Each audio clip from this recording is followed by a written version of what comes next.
This is elevator number 2 at IKEA in Robinson, Pennsylvania. Well, elevator number 4 for the store because we went into a freights. Case file reserve service. This is office. This was also originally a Dover Oildraulic with impulse fixtures, modernized by Schindler HXpress with MAD fixtures.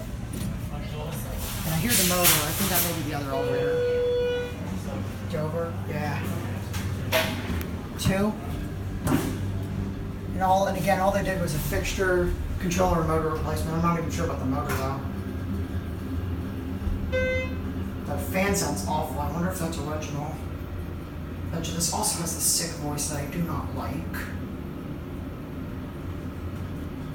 Here are 2.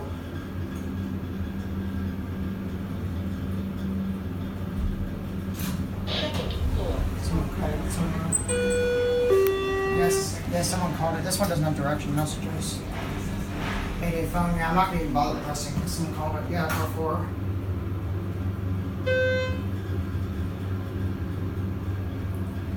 Yeah, again, just your basic SnapCab. We're done when the elevator is modernized.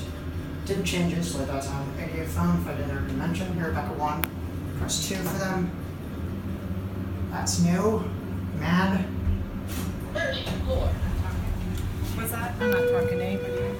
Yeah, I didn't think this one was going to be modern already because back in July the other one was still good modern. This one was original. So now it's going to be it.